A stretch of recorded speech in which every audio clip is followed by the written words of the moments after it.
అదే RTV app వార్తల్ని క్షణాల్లో చదివే అవకాశం ఉంటుంది. ఒక న్యూస్ పేపర్, ఒక టెలివిజన్ ఛానల్ మీ చేతుల్లో ఎప్పుడూ ఉంటాయి. మనందరికీ ఎంతో ముఖ్యమైన దినం. ఇలాంటి రోజున మొదటిసారి శ్రీకాకుళం చాప్టర్ ఇంత భారీ కార్యక్రమాన్ని ఏర్పాటు చేసి మమ్మల్ని అందరినీ పిలిచారు. ఇది విజయవంతం కావాలని నేను ఆకాంక్షిస్తూ ఉన్నాను. ఈ సందర్భంగా మీ అందరికీ శుభాకాంక్షలు తెలియజేస్తున్నాను. నాకంటే ముందు మాట్లాడినటువంటి పెద్దలు ఎన్ని విషయాలు చెప్పారు. ఒక ఎక్స్పో ఇంత స్థాయిలో జరిగితే ఎవరెవరికి ప్రయోజనం దీనివల్ల జరుగుతుందన్నది మళ్ళీ నేను చెప్పనక్కర్లేదు. శ్రీకాకుళం పెరుగుతున్నటువంటి ఒక పట్టణం. ప్రత్యేకంగా దీనికి జియోగ్రఫికల్గా కూడా కొన్ని అడ్వాంటేజెస్ ఉన్నాయి. ఇది ఎవరు బయట వాళ్ళు కొంతమంది గమనిస్తారు, చాలా మందికి తెలియదు. ఇక్కడ నివాసం ఉన్నటువంటి వారిని ఒకసారి అడిగితే ఎవరినైనా వేసవ కాలంలో ఇక గమ్మత్తు అయినటువంటి టెంపరేచర్స్ ఇక్కడ ఉంటాయి. నేను విజయవాడ వెళ్తే ఇప్పుడు కూడా మార్చిలో కూడా ఉండలేము అక్కడ. అదే శ్రీకాకుళం వస్తే ఈవెన్ మే పీక్ డేస్లో కూడా 2 గంటల తర్వాత మీకు టెంపరేచర్స్ అన్నీ పడుతుంది. సాయంత్రం వచ్చినప్పటికీ మేలో కూడా చల్లటి గాలి వీస్తుంది. ఇటున్నటువంటి బే ఆఫ్ బెంగాల్ నుంచి వచ్చినటువంటి బ్రీజ్ పర్టికులర్గా ఒక 6-7 మండలాలకు సంబంధించి ఒక కంఫర్టబుల్ క్లైమేట్ మీకు ఇక్కడ కనిపిస్తుంది. అందుకే చాలా కాలంగా చాలామంది ఇక్కడ రిటైర్ అయినటువంటి ఉద్యోగులు ఇక్కడ సెటిల్ అయిపోతూ ఉంటారు. ఇది వేదవానికి ఊటీ లాంటిదని కూడా అంటారు. ఇంకొకటి, మీరు ఈ ప్రాంతం చూడండి. ఒకవైపున వంశధార ఉంటుంది, అది బే ఆఫ్ బెంగాల్లో కలుస్తుంది. ఇక్కడే ఇటువైపు నాగావళి ఉంటుంది, అది బే ఆఫ్ బెంగాల్లో కలుస్తుంది. అంటే తూర్పున బే ఆఫ్ బెంగాల్, ఒక హద్దు నాగావళి, ఒక హద్దు వంశధార. ఈ మధ్యలో ఉన్నదే మీకు శ్రీకాకుళం. ఆ రివర్స్ కూడా చాలా మంచి రివర్స్. చాలా కాలం సంవత్సరంలో నీరు పారుతూ ఉంటే రెండింటి మీద ఇప్పుడు రిజర్వాయర్స్ కూడా వచ్చాయి. 2 రిజర్వాయర్స్తో ఆయకట్టు కూడా కంప్లీట్గా కలుస్తుంది. వచ్చే సంవత్సరం నుంచి శ్రీకాకుళం సరౌండింగ్స్కి వంశధార మీద కట్టినటువంటి 19 టీఎంసీ నుంచి మేలో కూడా నీరు వస్తుంది. కృష్ణా గోదావరి లాగా మండు వేసవిలో టెంపరేచర్స్ 44, 43 ఉన్నప్పుడు కూడా గ్రామాల్లో చల్లటి రిజర్వాయర్ నీరు వ్యవసాయానికి పారేటువంటి స్థితి వచ్చే సంవత్సరం నుంచి రాబోతుందని మీకు చెప్పడానికి నేను చాలా సంతోషిస్తాను. అయితే దానికి దీనికి ఏమిటి రిలేషన్ అంటే, ఈ జిల్లాలో ఉన్నటువంటి 26 లక్షల మంది వాళ్ళందరికీ ఇదే కేంద్రం. మిగతా జిల్లాలాగా డిఫరెంట్ పట్టణాలు ఆ జిల్లాలో ఉండేటట్టుగా దీనికి లేవు. ఓన్లీ హెడ్ క్వార్టర్స్ ఇదే ఇంత అనుకూలమైనటువంటి పట్టణం. ప్రతి కుటుంబం శ్రీకాకుళంలో ఒక ఇల్లు ఉండాలని అనుకుంటారు ఈ జిల్లా వాళ్ళు. మరి వాళ్ళ అవసరాలు తీరాలంటే వారి ఆలోచన తగ్గట్టు, వాళ్ళ ఆర్థిక స్థితికి తగ్గట్టు కన్స్ట్రక్షన్స్ ఇక్కడ రావాలి. అందుకని ఇంతమంది బిల్డర్స్ ఈవేళ ఇక్కడ కనిపిస్తుంటే నాకే ఇంతమంది బిల్డర్స్ ఉన్నారా? సాధారణమైనటువంటి వాళ్ళు ఎంత తెలుస్తుంది? ఇలాంటి ఒక రూఫ్ కిందకు ఇంతమంది వస్తే దీన్ని ఆర్గనైజ్ చేస్తే వాళ్ళు ఏ స్టాండర్డ్స్లో కడుతున్నారు, అవి ఏ ఖరీదుల్లో ఉన్నాయి, వారి స్థితికి తగ్గట్టు ఎలాంటివి కాదు తీసుకోవాలి. ఒక రూఫ్లో తేలిపోతుంది కదా. నేను ఈ జిల్లాలో ఉండే వాళ్ళందరికీ 3 రోజులు ఉంటుంది ఇది. మీరు ఒక్కసారి ఇది వచ్చి చూసి వెళ్ళండి. మీరు ఒక నిర్ణయం తీసుకునే ముందు ఇక్కడ ఉన్నటువంటి వారితో మాట్లాడండి. ఇక్కడ అనేక మంది ఉన్నారు, బిల్డర్స్ ఉన్నారు, మీకు ఫైనాన్స్ చేయడానికి బ్యాంక్స్ అన్ని ఇక్కడ ఉన్నాయి. జిల్లాలో ఉన్న బ్యాంకులు, ముఖ్యమైన బ్యాంకులు అన్ని ఇక్కడే ఉన్నాయి. హౌసింగ్ కి లోన్స్ ఇవ్వడానికి చాలా ఆసక్తిగా ఉన్నాయి బ్యాంక్స్. ఇది నేషనల్ పాలసీలో భాగంగా దేశంలో అందరికీ ఇల్లు కల్పించాలన్నటువంటి దీంట్లో వాళ్ళు టాప్ ప్రయారిటీ ఇస్తున్నారు. ఇది చూడాలి ఒకసారి అని మీకు నేను కోరుతున్నాను. జిల్లా ప్రజలందరికీ ఈ వేదిక నుంచి మీడియా ద్వారా విజ్ఞప్తి చేస్తూ ఉన్నాను. చాలా విషయాలు కొంతమంది మభ్య పెడుతూ ఉంటారు. ఈ మధ్యన ఒక చట్టం తీసుకొచ్చాం. అది క్లీన్ టైటిలింగ్ యాక్ట్ అని పేరు పెట్టాం. టైటిలింగ్ యాక్ట్ కి చాలా మంది వక్ర భాషను చెప్పారు. టైటిలింగ్ యాక్ట్ అనేది ఏంటంటే మన దేశంలో ఈవెన్ బిల్డర్స్ కూడా మీరు ఒక ప్రాపర్టీ కొని కన్స్ట్రక్ట్ చేసేస్తే మీరు దేని మీద కొంటారు? ఎస్ఎల్ఆర్ చూస్తాం, ఆర్ఓఆర్ రికార్డ్ చూస్తాం, 1B చూస్తాం, ఫిజికల్ పొజిషన్ చూస్తాం, కొంటారు. అదే కదా అందరూ కలిసి మీ లేబుల్ పీరియడ్ కూడా దాని మీదే వస్తుంది.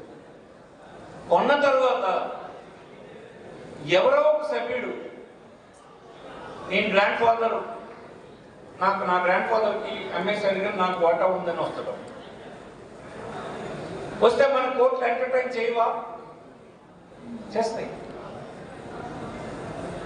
ఇటీవల సుప్రీంకోర్టు ఇచ్చినటువంటి ఒక జడ్జిమెంట్ ఏంటంటే, ప్రధానమైన జడ్జిమెంట్, భారతదేశంలో ఎప్పటి వరకు ఉన్నటువంటి టైటిలింగ్ యాక్ట్ మీద ఇచ్చినటువంటి టైటిలింగ్ యాక్ట్, భారతదేశంలో ఇచ్చినటువంటి టైటిల్ రెవెన్యూ రికార్డ్స్ తో మీరు ఇచ్చేదంతా సరైన ప్రూఫ్ కాదు. ఎవరు బ్రిటిషర్స్ భూమి మీద పన్ను వసూలు చేయడానికి ఏర్పాటు చేసుకున్న రికార్డ్స్ అవి. టైటిల్ ఎవరికుందో క్లియర్ గా చెప్పేటువంటి రికార్డ్స్ అవి కానీ కాదని చెప్పారు. అది మన సుప్రీంకోర్టు, ఎపెక్స్ కోర్టు. భారత ప్రభుత్వం ఏం ఆలోచించిందంటే ఒక అధ్యయనం దీని మీద ప్రారంభించింది. ఇతర దేశాల్లో ఏముంది, మనం ఏం చేయాలి? సుప్రీంకోర్టు ఇలా అన్నది. ఇలాంటి అన్సర్టనిటీ, జీవితకాలం ఒక వ్యక్తి తన సంపాదనని ఒక ఇల్లు ఆస్తితో కొనుక్కుంటే అతను రిటైర్ అయిపోయి లాస్ట్ రోజుల్లో ఈ ఆస్తి నువ్వు కొన్నది కరెక్ట్ కాదు, ఇంకొకటి ఈ ఆస్తి టైటిల్ అనేది ఇంకొకటి ఉంది అని వస్తే ఏమవ్వాలి? గుండెకి చచ్చిపోతారు. అందుకోసం ప్రభుత్వాలు ఇంకా బాధ్యతారహితంగా ఉండకూడదు, క్లియర్ టైటిల్ ఉండేటువంటి యాక్ట్ని తెద్దామని ప్రపంచం అంతా తిరిగి 25 సంవత్సరాలు అధ్యయనం చేసి నీతి ఆయోగ్లో ఒక డ్రాఫ్ట్ యాక్ట్ని తయారు చేసి ఒక టైటిలింగ్ యాక్ట్ అనేది దేశం అంతటికి తీసుకురావడానికి డిసిషన్ తీసుకొని ఇచ్చారు. ఆ యాక్ట్ని ఆంధ్రప్రదేశ్ మొట్టమొదటిగా తీసుకొచ్చింది. ఎందుకు ఆంధ్రప్రదేశ్ ప్రభుత్వం చేసింది అని అంటే, భూమి అనేది సబ్జెక్టు రాజ్యాంగంలో రాష్ట్ర ప్రభుత్వాలు చూస్తుంది. అందుకోసం రాష్ట్ర ప్రభుత్వం దానికి సంబంధించిన చట్టాలు తేవాలి. అది భారత ప్రభుత్వం ఇచ్చేటువంటి డ్రాఫ్ట్ యాక్ట్ని ఆంధ్రప్రదేశ్లో మనం శాసనసభ చట్టం చేసింది. దీని ద్వారా టైటిల్కి ఖచ్చితమైనటువంటి విలువ వస్తుంది. ఒకసారి టైటిల్ ఇస్తే ఇక ముందుల దాన్ని నాంచడానికి వీలు లేనటువంటి పరిస్థితి వస్తుంది. అందుకు గాను ఒక ల్యాండ్ నీకు కాదా అవునని తేలిపోతే దానికి జియో కోఆర్డినేట్స్తో శాటిలైట్తో దాని హద్దులు నిర్ణయించడం, at the time of registration ఒక డిజిటల్ మ్యాప్ ఇవ్వడం, ఆ జియో కోఆర్డినేట్స్ని ఇక్కడ రికార్డ్ చేయడం. దీనివల్ల హద్దులు కూడా మరి మారవు. మీకు ఎక్కడ ఒక రికార్డులో కానీ హద్దులు ఉంటే హద్దులు ఎవరైనా మార్చవచ్చు, కానీ నీ హద్దులే నిన్ను శాటిలైట్తో అనుసంధానం అయిపోయి జియో కోఆర్డినేట్స్లో ఉంటాయి. ఎప్పుడు కావాలంటే అప్పుడు నువ్వు ఒకసారి చూస్తే నీ హద్దులు వచ్చేస్తాయి. ఇలాంటి కొత్త టెక్నాలజీని అంతా ఉపయోగించి ఈ టైటిలింగ్ యాక్ట్ని తేవాలని రాష్ట్ర ప్రభుత్వం నిర్ణయించడం చేయడం కూడా జరిగింది. అయితే కొంతమంది దాని మీద అపోహలు, సూచనలు, కోర్టులకు పోయి కొన్ని వాద్యాలు వేయడం వల్ల సరే అన్ని క్లియర్ అయిన తర్వాత కోర్టు ఏం చెప్తుందో చేద్దామని అది ఆపాం. కానీ అది అందరికీ ప్రయోజనకరమైంది. ముఖ్యంగా ఇట్లాంటి ఇన్వెస్టిగేషన్లో ఒక ఇన్వెస్టర్, ముఖ్యంగా ఒక కన్స్ట్రక్ట్ చేసే కంపెనీ ఒక భూమి కొనే ముందు ఇలాంటివన్నీ చూసే ఉంటారు, దానికి చాలా అప్పు తెస్తారు, సర్వం దాన్ని పెడతారు, పెట్టి ఆ టైటిల్ కాదని తర్వాత ఎవరైనా అంటే ఏమవ్వాలి. అందుకోసం దేశంలో ఈ పరిస్థితి ఉండకూడదు, ఈ అన్సర్టనిటీ ఉండకూడదు. దానివల్ల దేశానికి సరైనటువంటి ప్రాపర్ ఇన్వెస్ట్మెంట్ రావడం లేదు. ఇన్వెస్ట్మెంట్ ఎప్పుడు రాదు, నీకు ఎంప్లాయ్మెంట్ రాదు, రెవెన్యూ రాదు. ఇది చూస్తే ప్రపంచంలో 175 దేశాల్లో క్లీన్ టైటిల్ ఉన్నటువంటి చట్టాలు ఉన్నాయి. మన దేశం 76తో తెస్తే అంచేత దీని మీద అపోహలు అంత అవసరం లేదు. ఇది దీనికి సంబంధించింది కూడా కనుక ఇది ప్రస్తావన ఈ సందర్భంగా చేశాం. రెండోది, రిజిస్ట్రేషన్లో కూడా చాలా ఇబ్బందులు ఉన్నాయి. డబుల్ రిజిస్ట్రేషన్స్, డాక్యుమెంట్స్ ట్యాంపరింగ్, ఇవన్నీ కూడా ఇప్పుడు కంట్రోల్ చేశాం. ఆన్లైన్ మ్యుటేషన్ సిస్టమ్స్ అన్ని మార్చాం. మీరు డిజిటల్గా ఉండేటువంటి ఒక డాక్యుమెంట్ని మా చేతికి రాకపోతే భూమి కొన్నామని ఫీలింగ్ రావడం లేదని అంటున్నారండి అందరు అన్నారు. కానీ చేతికి వచ్చిన డాక్యుమెంట్ నీకు ఎక్కడెక్కడ ఉపయోగపడాలి? ఫైనాన్షియల్ ఇన్స్టిట్యూషన్స్కి, కోర్టుల్లో రుజువు చేసుకోవడానికి ఎక్కడికి నువ్వు వెళ్తే ఉపయోగపడాలి కదా. ఇవి ఎన్నిసార్లు నువ్వు డిజిటల్ కాపీ తీసుకెళ్తే యాక్సెప్ట్ చేయడానికి ఆ సంస్థలన్నీ చట్టాలు, వాల్ రూల్స్, పాలసీస్లో మార్పులు జరిగిపోయింది. అందుకోసం నీ రికార్డ్ని, నీ డాక్యుమెంట్స్ని ఇంకో ట్యాంపర్ చేసేయడానికి కూడా అవకాశం ఉండదు పూర్వం మరి. అందుకోసం డిజిటల్ రిజిస్ట్రేషన్ అనేది టెక్నాలజీలో భాగంగా మనం అడాప్ట్ చేసామే తప్ప అది మరింత ప్రయోజనకరమని ఈ సభలో మనసిస్తున్నా. పౌరుల్ని కొద్దిగా ఆ లెవెల్కి తీసుకొచ్చేటట్టుగా మనం ఎడ్యుకేట్ చేయాలి. దాన్ని పెద్ద వ్యతిరేకించాల్సిన అవసరం లేదని క్రీడా రిప్రజెంటేటివ్స్ అందరికీ నేను మనవి చేస్తున్నా.